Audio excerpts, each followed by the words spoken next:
साथियों नमस्कार, आप देख रहे हैं पहाड़ न्यूज 24। ये सीधी तस्वीरें ये समय आप देख रहे हैं पौड़ी गढ़वाल के ननीराना ब्लॉक से। जी हाँ, यहाँ पे एक दिन का सांकेतिक धरना। आखिर धरना क्यों है, मैं बता दूं आपको। यहाँ पे 2001 में एक स्टेडियम बना था, यहाँ पे अधूरा बना था। उसके बाद जब इसके लिए दूसरा बजट आया तो इसको शिफ्ट करने की पूरी तैयारी चल रही है। इसके विरोध में यहाँ पे स्थानीय लोग आज इन्होंने यहाँ पे धरना प्रदर्शन किया है। काफी गाड़ियां रुकी है, काफी लंबा जाम भी लगा हुआ है। तो अब देखिए आखिर क्या खबर है पूरी, अब बने रहेगा। हलचल जो देख रहे हैं ना, ये हलचल है इस क्षेत्र की समस्या के बारे में। इस क्षेत्र का एक स्टेडियम है जो 2001 या 2 के आसपास बना था और उसके बाद से निरंतर यहाँ से जो बजट आ रहा है उसका प्रयास हो रहा है कहीं अदर जगह इसको शिफ्ट करने का। इसके लिए आज एक दिन का सांकेतिक धरना यहाँ पे रखा गया था। तो इस स्टेडियम के लिए लगातार मुखर हो रहे हैं और कई जो चिट्ठी पत्री है ना वो भी चल रही है, लेकिन वो आज कागजों में सिमट के रह चुके हैं। मेरे साथ देवेंद्र भारती जो पहाड़ों में स्वरोजगार कर रहे हैं, उनसे बात करेंगे। क्योंकि मैं इनसे बात इसलिए कर रहा हूं कि स्टार्टिंग में जब ये स्टेडियम कटा था तो उस समय आपका ठेका था, लेकिन क्या हुआ उस ठेके का, उसके बारे में जरा बात करेंगे संक्षिप्त में। सर जरा इसके बारे में बताएगा, आखिर क्या कारण रहे और अधूरा छूट गया उसके बाद, अपने ठेका ले काटने के बाद फिर नहीं बना। सबसे पहले तो मैं जो है याद करना चाहूँगा अपने परम आदरणीय खंडूड़ी जी, भुवनचंद खंडूड़ी जी, जो अपने इस कम से कम नैनाना ब्लॉक से उनको बहुत लगाव था। बहुत सारी योजनाएं उन्होंने यहाँ दी, जैसे दूरदर्शन केंद्र दिया, हमारा ये मतलब टीवी टावर दिया, टेलीफोन एक्सचेंज दिया, गैस एजेंसी दी, ये मैदावन वाली ये सारी रोड खुलवाई, पुल बनवाया, ये रोड सारी पक्की करवाई, बहुत काम किए उन्होंने। तो उन्होंने ये स्टेडियम भी यहाँ पर मंजूर करा था। पूरे ज़िले में 3 हुए थे मंजूर, एक कोट ब्लॉक में, एक थलीसैंड ब्लॉक में, बुंगीदार में। और कौन से सन में होते हैं? 2002 के आसपास की बात है जी। तो उस समय यहाँ पर जो है सरकार तिवारी जी की थी, कांग्रेस की सरकार थी। तो नया राज्य था, तो ये योजना थी कि भाई 10% सेंट्रल गवर्नमेंट, 10% जो है स्टेट गवर्नमेंट देगा, अब बाकी जो है 90% नहीं केंद्र की सरकार देगी। केंद्र सरकार देगी, ठीक है। तो ना तो यहाँ सरकार थी ना वहाँ सरकार थी। तो खंडूड़ी जी ने कहा भाई, अगर तिवारी जी को बोला भाई दे दो, उन्होंने कहा हमारे पास नहीं है 10% देने के लिए स्टेडियम। उन्होंने कहा ठीक है कोई बात नहीं, सेंट्रल गवर्नमेंट से तो आ ही जाएगा 90%, मैं 10% में अपनी सांसद निधि से देता हूँ, तीनों स्टेडियम के लिए दे दिया। तो इसके लिए करीब जो है 18-19 लाख रुपये आए थे, और 18-19 लाख में जो है 120 मीटर लंबा और 50 मीटर चौड़ा स्टेडियम बन के तैयार, अभी भी खड़ा है। आप लोग तो कई बार गए हैं वहाँ। और इसकी जो है उस समय क्रॉस वो भी होती थी, इंस्पेक्शन होता था। तो एक्सीएन आरईएस ने जो है इसका इंस्पेक्शन किया एक बार जो है यहाँ की जो कोई भी क्षेत्रीय सामाजिक कार्यकर्ता रहा होंगे, उन्होंने आरटीआई वगैरह लगा के उन्होंने भी जांच करवाई। तो 3 बार तो इसकी जांच हो चुकी है। कितने का था ये ठेका? 18-19 लाख के वाले। उसमें भी जो है 15% सिंटेज जिसको बोलते हैं ना, टीएडीए बोलता, जो अधिकारी आते जाते जेई वगैरह रहना खाना, वो 15% तो वो कट जाता था। अब बाकी तो आप लोग जानते ही हैं, मतलब जैसे पर मैं उसमें ठेकेदार नहीं था। दरअसल इसके ठेकेदार और थे, परंतु जब इस काम को कर नहीं पाए तो खंडूड़ी जी ने कहा भाई अगर तुम्हारे नैनाना में तुम नहीं बनाना चाह रहे हो, ज़मीन नहीं उपलब्ध नहीं करा सकते हो, काम शुरू नहीं कर रहे हो, तो मैं इसको कहीं और दे देता हूँ। सीधे बोला, उन्होंने कहा दाली खाल वाले आ रखे हैं, मैं वहाँ दे देता हूँ। मैंने कहा जी मुझे 1 हफ्ते का टाइम दो आप, अगर हो गया तो ठीक है। तो यहाँ पर मैंने जो ये उटिंडा गांव के हैं, मोक्षण के हैं, इन लोगों से प्रस्ताव मांगे, उन्होंने दे दिए। और उसके बाद जो है वहाँ पर साफ़ सफाई करा के, झाड़ी वाड़ी काट के, पूरा ज़मीन का नक्शा वगैरह बना के प्रस्ताव वगैरह भेज दिया। और उसको लेके मैं पौड़ी चला गया। उस समय रावत जी थे, एक्सीएन थे। तो ये कार्यदायी संस्था थी उत्तर प्रदेश समाज कल्याण निर्माण निगम। तो मैंने कहा जी ये कागज़ है, अब आप इस पर जल्दी से जल्दी, ये भूमि आ गई है, इस पर आप काम शुरू करो। तो उन्होंने कहा भी ये सब काम तो पहले जो ठेकेदार हमने बना रखे थे उन्होंने तो किया ही नहीं, आपने कर दिया, इसका मतलब आप और काम भी करा सकते हैं। मैंने कहा भाई मैं ठेकेदार नहीं हूँ। ठीक है, मेरे पास तो मेरे नाम पे ज़मीन नहीं थी उस समय, पिताजी के नाम से रजिस्ट्रेशन कराया, और इसका कोई टेंडर वेंडर ऐसा कुछ नहीं था। मैं मटेरियल सप्लायर और लेबर सप्लायर था वहाँ। ऐसा नहीं था कि मतलब मेरे नाम पे खुला है स्टेडियम बनेगा, ऐसा कुछ नहीं था। बॉन्डिंग नहीं थी कि इतना काम होगा उतना, जितना काम होगा उतना आपको पेमेंट मिल जाएगा, ठीक है ना आपके। तो मैं लेबर सप्लायर था, लेबर का इंतजाम मैंने किया। और जो उन्होंने कहा भी मटेरियल ले आओ, इतने सीमेंट चाहिए, इतना रेत चाहिए, इतनी रोड़ी चाहिए, इतना, क्योंकि वहाँ पानी नहीं था तो पानी भी जो है ढो करके ले गए वहाँ पर जीप से। तो इस प्रकार से ये बना है। अब लोग बदनाम करते हैं कि भारतीय पैसा खा गया। अरे भाई 18-19 लाख में क्या बनेगा? और वो तो सरकारी काम है, फीते से नाप के दिया है पैसा। 3 बार जांच हो चुकी है। तो एक भारतीय को बदनाम करने के लिए खाली ये प्रोपेगेंडा है और कुछ नहीं है। यहाँ से जो है ये स्टेडियम भी चला गया, यहाँ से जो है हमारा PWD का बंगले के लिए भी पहले आए थे, वो भी चला गया। टूरिस्ट रेस्ट हाउस नैनाडा के लिए आया था, वो भी चला गया। ये केंद्रीय विद्यालय 2023 का लेटर मैंने भी दिखाया है ये, ठीक है। ये उटिंडा गाँव उन्होंने ज़मीन दे रखी है, रजिस्ट्री भी करा दी है उस ज़मीन की, ठीक है। इसके बारे में हम अपने यहाँ के जो क्षेत्रीय प्रतिनिधि हैं, मैं सीधे नाम लेके बोल रहा हूँ, मैं दिलीप सिंह रावत जी, आज तक उनके मुंह से हमने एक शब्द नहीं सुना है। उनके स्वर्गीय पिताजी बहुत सज्जन आदमी थे, बहुत अच्छे आदमी थे, प्रत्येक लोगों के साथ अच्छा व्यवहार रखते थे। उन्होंने यहाँ नैनाडा झील का प्रस्ताव अपने उससे रखा, अपनी सोच से रखा कि हाँ भी यहाँ झील बन जाएगी तो अच्छा होगा। उन्होंने जिला योजना में रखा उसको, जिला योजना से जो है उनके पास पैसा नहीं था, उसको माइनर इरीगेशन में दे दिया। माइनर इरीगेशन में उन्होंने वो बनाया, उसका एस्टीमेट बनाया, उसका नक्शा बनाया, तो उसका बजट इतना था कि इतना पैसा था नहीं उस समय, तो उन्होंने कहा जिला पंचायत वाले बना देंगे। तो एक छोटी सी झील यहाँ पर नीचे बना रखी है, छोटी सी झील। और उनकी सोच थी, हम ये कह रहे हैं कि ठीक है भाई, हमको कोई व्यक्तिगत किसी के साथ शत्रुता तो नहीं है, ना कोई वैमनस्य है। हमने तो सीधे बोल दिया है वोट वही पाएगा जो स्टेडियम बनवाएगा। तो समस्या आप सरकार में हैं, विधायक हैं, सांसद आपके हैं, मंत्री आपके हैं, मुख्यमंत्री आपके, सब कुछ आपका, यहाँ से लेके दिल्ली तक। एक फोन करने की बात है, एक लाइन चिट्ठी लिखने की बात है, और हमारा काम हो जाएगा, जनता संतुष्ट हो जाएगी। हमसे खुलेआम तुम वोट ले लो, हम तो विकास के नाम पे वोट देंगे। चलो आपके पास आता हूँ मैं बात करूँगा। यहाँ पे मनोज मधवाल जी हैं, हमारे सीओ साहब हैं जो रिटायर हैं पुलिस विभाग से, धैनी जी हैं, तो बात करेंगे मधवाल जी से पहले, मनोज मधवाल जी से। मनोज जी, आज का सांकेतिक धरना प्रदर्शन था, इससे आप कितना संदेश कितना दे रहा कि आप वहाँ तक अपनी बात को पहुँचा गए? और जो स्टेडियम है, कह रहे कि स्टेडियम का कहीं और जगह शिफ्ट हो रहा है, आदब कहीं यहाँ पर पैसा खर्च हो, उसके बाद फिर कहीं और जगह खर्च होगा, फिर वो भी इस तरह से जन बोल देने कि बांझ पुजाल भी नीति नहीं, बांझ वो भी बांझ पुजाल में लगनी नहीं माँ। क्या लगता है आपको? बिल्कुल, धन्यवाद आपका निकी जी। सबसे पहले तो मैं कहना चाहूँगी, पिछले 5 अक्टूबर को हमने यहाँ पे बैठक की थी। सबसे पहले जैसे हमें पता चला कि यहाँ से स्टेडियम कहीं अन्यत्र शिफ्ट किया जा रहा है, जबकि मुख्यमंत्री जी की घोषणा थी पर्टिकुलर डिग्री कॉलेज से, और हमारे पूर्व मुख्यमंत्री आदरणीय खनौड़ी जी ने इस स्टेडियम को बनाया था। हमारा सिर्फ इतना मकसद है कि हम किसी और क्षेत्र के, किसी और न बनाने के खिलाफ नहीं है, सब जगह बनना चाहिए। लेकिन नैनाडा में जो है 2001 में जो स्टेडियम आता है, इसमें कम से कम जैसे भारतीय जनता के 19-20 लाख रुपये खर्च हो चुका है, और लगातार 4 वर्षों से यहाँ पे खंड स्तरीय खेल महाकुंभ हो रहे हैं। तो अचानक ऐसी क्या बात हो गई कि 4 बार जहाँ खेल महाकुंभ आयोजित हो चुका है, वहाँ से आप स्टेडियम को ले जा रहे हैं? तो आज हमने तय किया था कि हमने शासन प्रशासन, DM पौड़ी, माननीय मुख्यमंत्री जी, माननीय विधायक जी, CDO, थानाध्यक्ष धुमाकोट, सबको हमने सूचित कर दिया था। 5 तारीख को रजिस्टर्ड पोस्ट हमने कर दिया था कि 15 तारीख को हम यहाँ पे सांकेतिक धरना प्रदर्शन करेंगे, और अगर हमारी मांग जो है नहीं मानी जाएगी तो फिर आने वाले समय में हम इस स्टेडियम को बचाने के लिए कर्मी कंसर्न। सरकार से लगातार ध्यान जी आपसे बात करते हैं, आप तो यहीं पे आपका निवास भी है, स्टेडियम है वैसे ही अधूरा पड़ा हुआ है, ठीक है, पैसे भी खर्च हो रहे हैं, लेकिन वो कह रहे हैं कि विधायक जी, मैंने तो सुना जो स्थानीय लोग कह रहे हैं कि भाई रोड का कोई पंगा है, रोड देना नहीं चाहती है वहाँ पे जो यहाँ के जो क्षेत्रीय जिनका वहाँ खेत पड़ते हैं। ये क्या सच्चाई है? क्योंकि मैं कुछ और सुन रहा हूँ, वहाँ से कुछ और कमेंट आ रहे हैं। ये कोई सच्चाई नहीं है। जब स्टेडियम बना तो स्टेडियम बनाने के लिए कोई सामग्री पहुँची होगी, कहाँ से पहुँची? वो रोड से ही पहुँची होगी, सही बात। अनापत्ति प्रमाण पत्र मिला होगा, तब वहाँ अगर कुछ एक आध पेड़ पौधे रहे होंगे, कुछ रहे होंगे, किसी के नाप खेत रहा होगा, किसी का जो है हमारे भाषा में बोलते हैं दरखास्त, किसी की घास उस रहा होगा, कुछ ना कुछ तो रहा होगा उधर। अनापत्ति प्रमाण पत्र प्रस्तुत किया होगा, तब जा करके तो कटा। जब वहाँ गाड़ी गई होगी, पत्थर गए होंगे, पानी गया होगा, सीमेंट गया होगा, सरिया कुछ तो गया होगा। बिल्कुल। कैसे गया?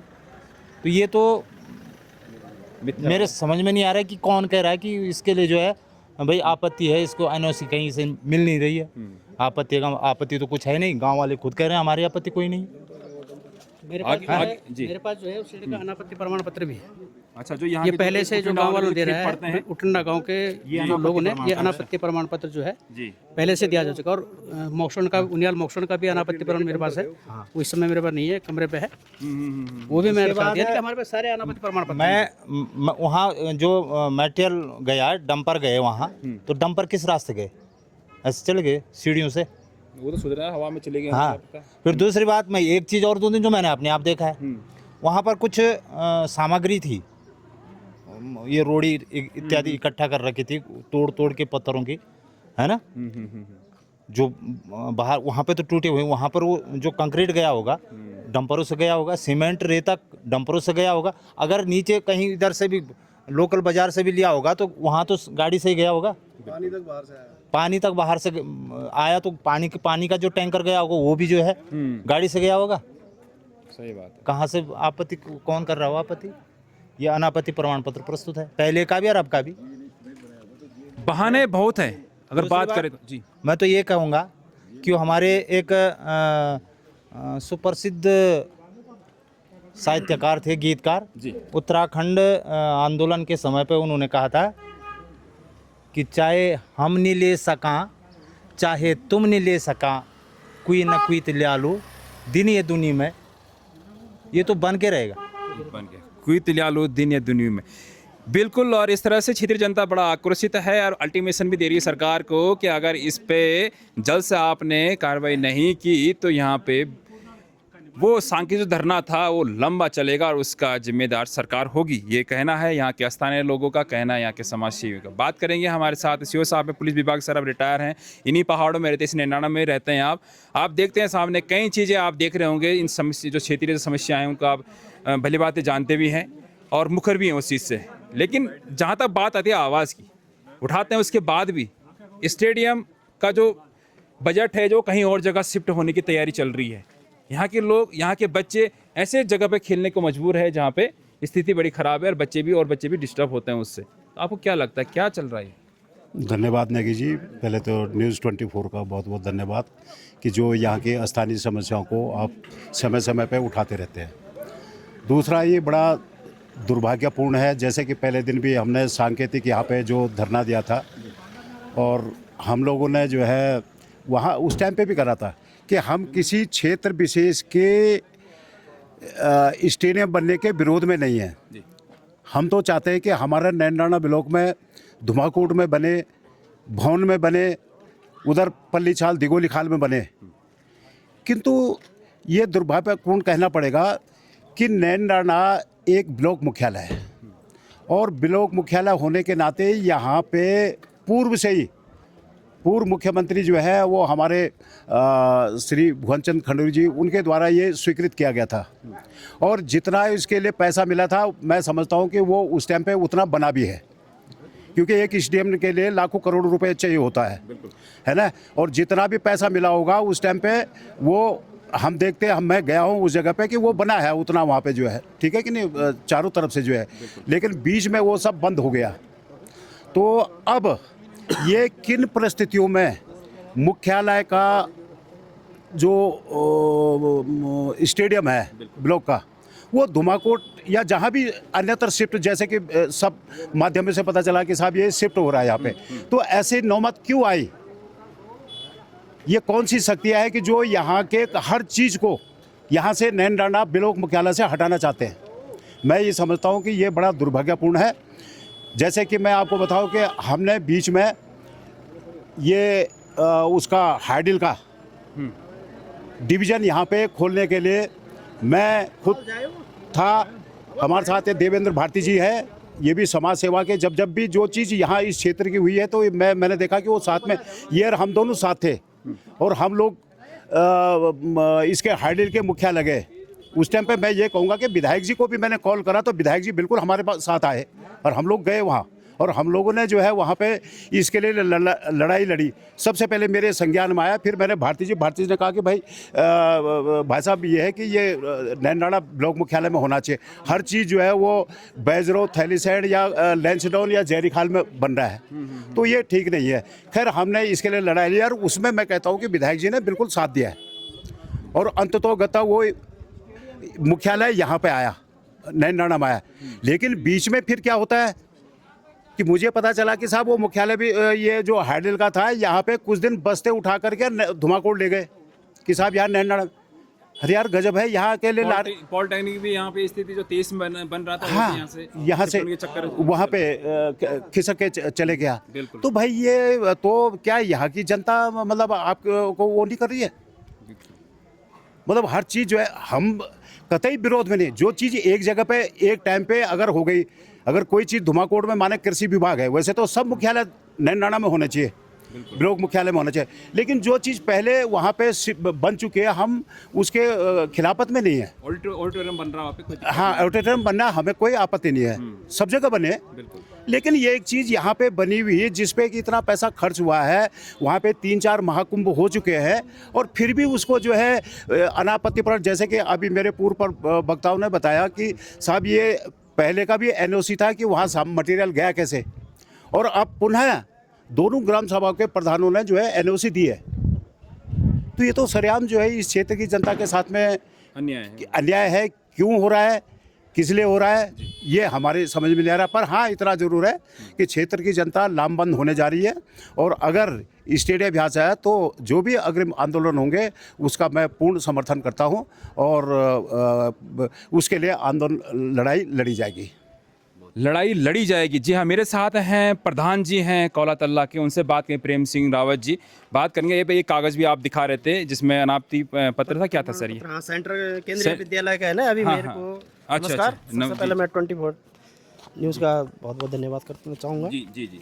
ये अभी मेरे को परसों बताया था, यहाँ पे है जो लाला जी हैं चंदन सिंह जी, उन्होंने ये केंद्रीय विद्यालय के बारे में दिल्ली के लिए रजिस्ट्री भी की है, और ये 2022-23 में ये भूमि भी हस्तांतरित हो रखी है केंद्रीय विद्यालय। लेकिन ये वो कह रहे थे मेरे को कि मैं इसको तहसील से निकाल के लाया हूँ, पर हम ये कह रहे हैं कि ये विद्यालय गया तो कहाँ गया?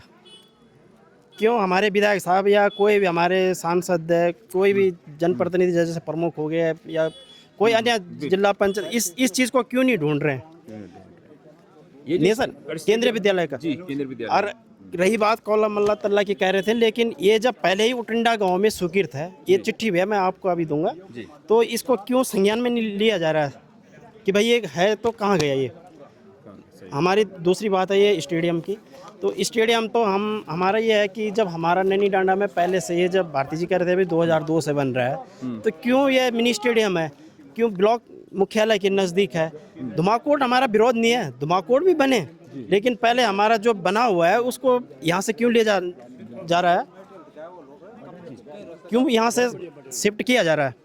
हमारी क्षेत्रीय जनता से यार हम सभी जनप्रतिनिधियों से यही मांगे कि हम अपने स्टेडियम को यही बनवाएं, और सरकार से भी गुंजारिश करते हैं कि हमारा स्टेडियम को हमारे हाथ से न छीन के दूसरी जगह ले जाए, वहाँ के लिए भी धन स्वीकृत करें। और सभी, मैं तो कह रहा हूँ वही नहीं, सब जगह भवन हो, आपका ये गोली खाल में हो, अदाली खाल हो, शंकरपुर हो, सब जगह बने, लेकिन इसको वहाँ न ले जाए। जैसे आज अच्छा प्रधान जी, जैसे कि आप संघीय धरना आपने रखा, सबको रखा, आगे का क्या तय है कि अगर ये चीज़ ऐसी चलती रहेगी और आपकी बात नहीं मानी जाएगी तो आगे क्या रणनीति रहेगी आपकी? आगे तो हम जहाँ तक होगा तो हम तहसील मुख्यालय में भी जाएंगे, धरना प्रदर्शन करेंगे जितना हमसे हो सकता है सारी क्षेत्रीय जनता को लेके। और अभी तो ये छोटा सा सामूहिक धरना प्रदर्शन था सरकार को संदेश देने के लिए, लेकिन आगे हम बहुत बड़ा जनादेश लेके बहुत बड़ा धरना और भूख हड़ताल पे आई न तो भूख हड़ताल पर भी बैठेंगे। कालका प्रसाद जी हैं और इन्हीं पहाड़ों में, और देखो रिटायरमेंट के बाद इन पहाड़ों में रह रहे हैं। इन्हीं के द्वारा आज इन पहाड़ों में हम चाहता हूँ कि हम लोग सोचते हैं कि हमारे ये गार्डन्स हैं और हमको ये कुछ अलग ही एक मैसेज दें कि हाँ इन पहाड़ों में हम लोग रह सकते हैं।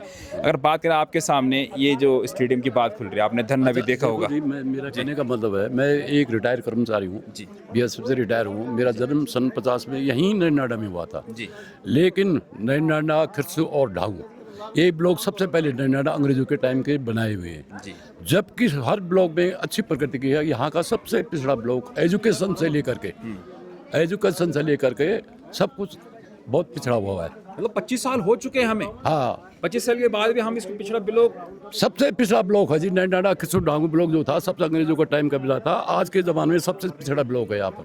एजुकेशन के मामले में लीजिए, कर्मचारियों के मामले में लीजिए, हम तो 3 साल से लगातार यहाँ पर उत्तराखंड में रह रहे हैं, देख रहे हैं लोगों को, बिहार देख रहे हैं। अब जहाँ तक आप स्टेडियम की बात है, जब स्टेडियम GI ने बनाया होगा, उसकी एस्टिमेट बनाया होगा कि यहाँ से गाड़ी जाएगी, यहाँ से कुछ जाएगा, सही बात है, तो जमीन भी दे दी, ग्राम सभा ने जमीन भी दे दी, गवर्नमेंट ने लाखों रुपए उस पर खर्च कर दिया, मनी बिजनेस तो जाएगी, खर्च सब कुछ गया, प्रधानों ने दे दिया। उसके बाद फिर केंद्रीय विद्यालय के लिए हमने सुना कौला वालों ने जमीन अलॉटमेंट कर दी, है ना। अभी तक ना वो बना ना स्टेडियम बना। और दूसरी बात एक मैं आपको और एक बताना चाहता हूँ कि देखो जो यहाँ पर ब्लॉक स्तर का है, जितने भी क्षेत्र के स्कूल के बच्चे आते हैं खेलने के लिए नैनाडा में आते हैं, जितने स्कूल हैं नैनाड क्षेत्र के अंदर आते हैं, आपने भी देखा होगा, उनको खेलने की सुविधा यहाँ पर है नहीं, और सारे बच्चे इस ब्लॉक के अंदर आते हैं, जो ब्लॉक के अंदर आते हैं यहाँ खेलने के लिए आते हैं, पर उनको कोई न रहने की सुविधा है और न खेलने की सुविधा है। जबकि यहाँ का स्टेडियम सबसे पहले का बनाया हुआ, जबकि गवर्नमेंट ने इतना बजट खर्च कर चुका है, तो मेरी सरकार से अग्रिम कार्रवाई निवेदन है कि ये शीघ्र इसको बनाया जाए, ताकि लोगों का फायदा हो और भविष्य में बच्चों का निखार से बच्चों का। जी सन 2000 में जो है ये सैंक्शन हुआ था और ग्राम सभा उटना गाँव में 80 नाली ज़मीन थी, टॉप एरिया में, ऊपर मंदिर का तोक में है वो, और ग्राम सभा ने बड़ी मजबूत ज़मीन दी थी 80 नाली, उसमें मोक्ष में कुछ एरिया लगता है, लेकिन हमारे गांव में उटना गांव में वो ज़मीन जो है गांव की 80 नाली। अब उसमें थोड़ा काम हुआ है, उसमें पेड़ रोड थे सब, बल्कि अधिकारी भी थे सारे विभागों के, वन विभाग के, उसके तो झाड़ी झूड़ी सब काट के हटाई हमने। उस पर आधा काम हुआ, मतलब काम पूरा नहीं हुआ, आधा हुआ, और उसके बाद जो है ये डंप हो गया। अब सुनने में हमारा ये आया कि कहीं से 2 करोड़ रुपये आ रखे हैं इसके लिए, हमने सुना ही सुना। फिर आज जो है लोगों ने यहाँ पे थोड़ा हंगामा भी करा, उसके विषय में प्रदर्शन भी करा, तो वो ठीक ही एक तरह का, लेकिन बहुत देर से जागे लोग। आज 25 हो गया और हम 2000 की बात कर रहे हैं। 2000 सैंक्शन जब खंडोड़ी जी थे भूतल पर्यटन मंत्री, उस समय उन्होंने सैंक्शन करा था, एक बार विधायक भी थे वो, तब उन्होंने ये स्वीकृत करवाया था, तब से वैसे लड़का पड़ा हुआ ठीक। और अब जो है स्थिति ये है, अगर सरकार 2 करोड़, सुनने में आया 2 करोड़ रुपए आ रखे हैं इसके लिए, मेंटेनेंस के लिए या जैसा भी होगा उसके लिए, लेकिन जो है कि ये सुनने में आया ये रुपए जो है जो भी ले गया, जो भी नेता प्रतिपक्ष जो भी है वो वहाँ ले गए, कहाँ धुमाकोट ले गए। तो अब लोगों को कहा कि साहब, लोग ये कह रहे हैं कि साहब ये कहाँ गया, हमने कहा ढूंढ करो भाई इसकी। जब लोग उसकी ढूंढ कर रहे हैं, खोज कर रहे हैं, भाई उसको लाओ, कहाँ तो लाओ उसको, लाओ जहाँ के लिए जो पैसा दिया गया और स्टेडियम बनने के लिए